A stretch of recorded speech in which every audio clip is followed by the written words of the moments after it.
Leute, wir kommen aus Sibirien. Wir trinken nicht umsonst so viel Wodka. Deswegen habe ich das hier so zwischengestellt, damit die Wärme, ja, die Flamme nicht so rumfliegt und das Wasser schneller anfängt aufzutauen und dann letztendlich einmal aufzukochen.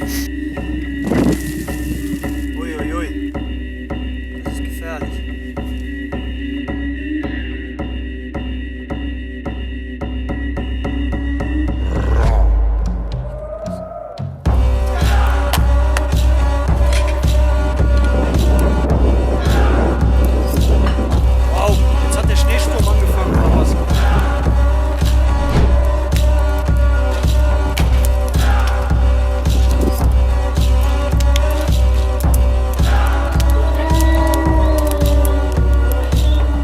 Entschuldigen Sie bitte, kann ich bitte Feuer aufnehmen?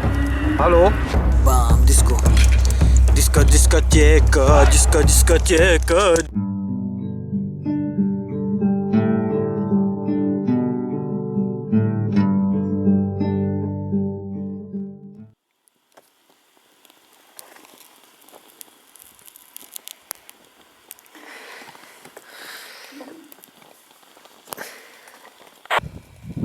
Moin Moin Freunde und herzlich willkommen zu einer neuen Folge Wildcamping. In der letzten Folge habt ihr gesehen, wie wir uns einen Schlafplatz gesucht haben. In diesem Fall ist das mein altes Lager gewesen, wo wir einfach nur noch einen Tarp drüber ziehen mussten und natürlich etwas vorbereiten bzw.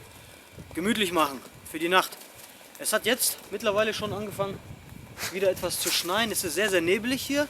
Du kannst hier keine 70 Meter gucken und es ist so um die minus 1, minus 2 Grad, schätze ich mal.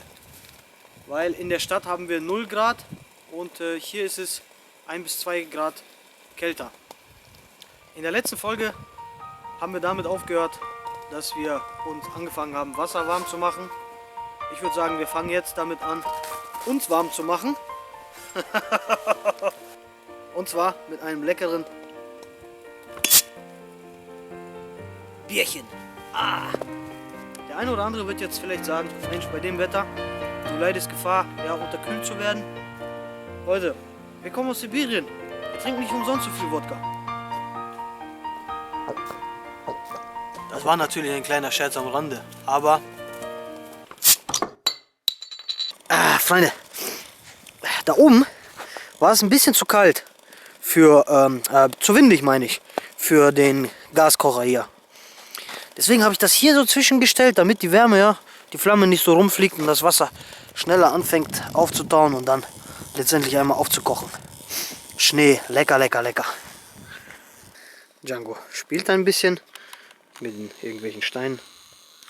Hey, hey, hey, pfui. Nicht die Steine, mach doch einen Stock, hier ist doch ein Stock. Hier, das musst du kauen.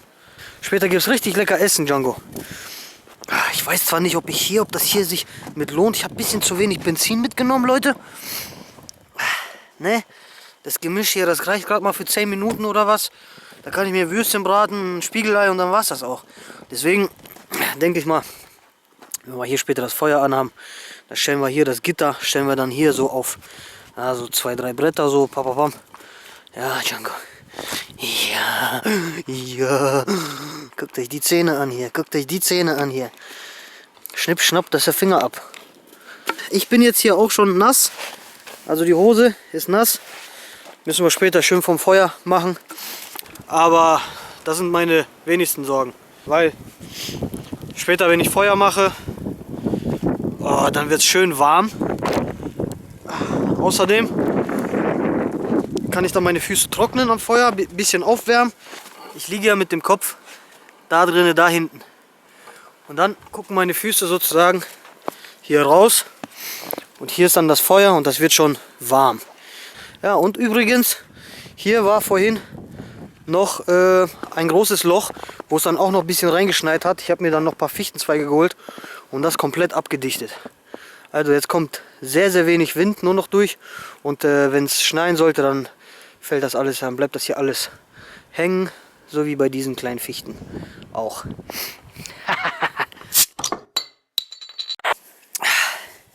So, wir haben jetzt 16 Uhr, es ist auch ein bisschen kälter geworden, also mir jedenfalls. weil ich jetzt ein bisschen ausgeruht habe und ich muss jetzt wieder aktiv werden. Ich denke, es ist an der Zeit, etwas Feuerholz zu suchen. Ich habe hier zwar jede Menge, das sind aber dicke Äste und die möchte ich für die Nacht übrig lassen, weil ich habe keine Lust, nachts aufzustehen und hier irgendwo rumzulaufen, um Feuerholz zu suchen. Deswegen nehmen wir uns jetzt hier erstmal ein paar Stückchen weg und dann diesen hier, den machen wir auch, den dicken hier über Nacht. Das muss hier schön 2-3 Stunden Feuer geben, damit wir hier nicht frieren. Ob es wenigstens 2-3 Grad wärmer wird, aber das ist schon was. So was brauchen wir. Jetzt schneit es schon wieder. Also das kann noch interessant werden heute Nacht.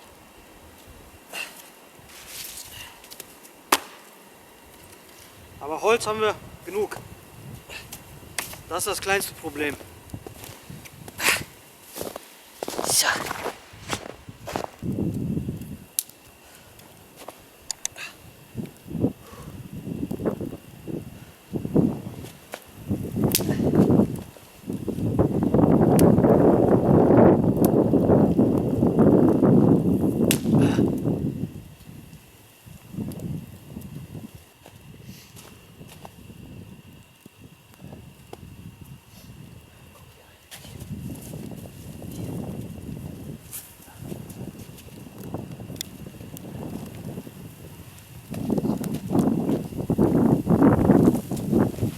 Wow, jetzt hat der Schneesturm angefangen oder was?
So. Guck mal, wie lange das Feuer schon brennt. Jetzt fast eine Stunde. Und ich musste nur zwischendurch mal ein bisschen zurechtlegen, damit es auch wieder schön anfeuert. Aber es ist immer noch dasselbe Holz. Ich habe da nichts zugetan. Und das Gute ist, warum ich so lange Bretter immer nehme, oder nicht Bretter, sondern Baumstämme. Ja, ich lege die dann in die Mitte vom Feuer, also den Stamm in die Mitte. Und dann, wenn hier die Mitte durchbrennt, habe ich 2 Teile. Die kann ich dann auch wieder drauflegen. Und das ist sehr, sehr effektiv. Also ich muss nicht mir das immer klein schneiden oder so. Das ist hier, wie sagt man, ленивый костер. Faules Feuer machen. Aber hier geht es nicht darum, ob man faul ist, sondern mit den einfachsten Mitteln und kürzesten, schnellsten Wegen am besten überleben. Ganz einfach. So. Darauf trinken wir erstmal ein.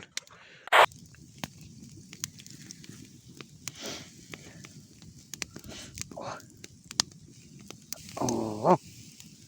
Smari. Oh. Schön geworden. Warte, wir müssen Plätze tauschen. Hier. Dann können wir die gleich essen. Oh.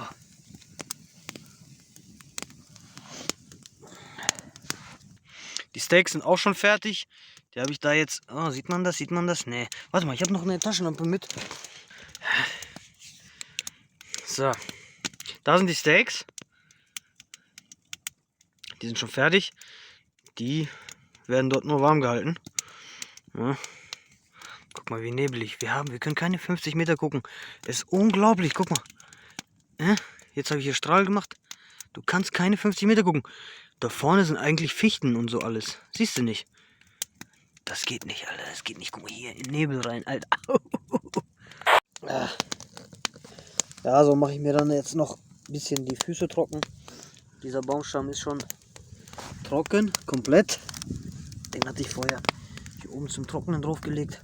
Dieses fette Teil hier, dieses ganze fette Teil, das kommt abends, wenn ich schlafe, hier drauf.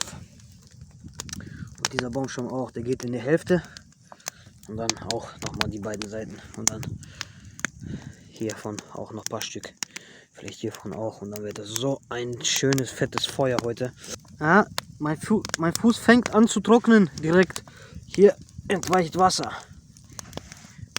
Ist schön warm. Guck mal. Oh, voll am Dampfen, ey. Also hier hängt die eine Socke, die verdampft auch so langsam vor sich hin. Und das ist auch gut so. Und die andere liegt hier. Die dampft auch. Das sieht man. Also der Rauch von hier kommt auch, aber die Socke selbst dampft. Opa. Wenn du warm eingedeckt bist und du bist trocken, dann schläfst du viel besser und du läufst auch nicht Gefahr, irgendwie nachts zu unterkühlen oder so krank zu werden. Ja, vielleicht sogar zu erfrieren. Das ist das Wichtigste. Deswegen, man soll auch nicht atmen, in den Schlafsack reinatmen, auf gar keinen Fall, weil du atmest Dunst aus und das macht den Schlafsack feucht. Ich mache das immer so, dass ich hier meine Pelzmütze anziehe und dann nehme ich diesen Schal hier, meistens jedenfalls, und wickel mir den so um. Dann bleibt mein Gesicht auch warm. Und ich kann auch noch rausatmen. Also das ist super. Es ist im Prinzip, mein Schal, der ist, hier, das ist so Strick. Da kann man sogar durchfüllen. Hier, sieht man das? Da. Das ist grob gestrickt. Und das ist top. Und dann sind nur noch meine Augen offen. Und ja, wenn ich was brauche oder so, mache ich Augen auf. Ich bin wach, ich sehe dann alles. Taschenlampe an, bla bla bla. Ich kriege Luft. Beste Lösung. Eine halbe Stunde später. Die Socken hängen immer noch. Die sind fast trocken. Ich will aber immer noch auf Nummer sicher gehen, bevor ich die anziehe, wenn ich in den Schlafsack gehe. Hier wurde ich auch schon. Oh, guck mal, nur noch hier. Nur noch hier hinten ist ein bisschen nass. Aber vorne direkt alles trocken gemacht. Zieht euch mal rein. Natürliche LED-Beleuchtung. Hier. Unter dem Schnee. So. Wir gehen gleich schlafen. Ich denke, Django hat alle Steaks aufgegessen. Schlafen. Komm, geh schlafen. Schlafen. Wir müssen schlafen. Komm. Schlafen.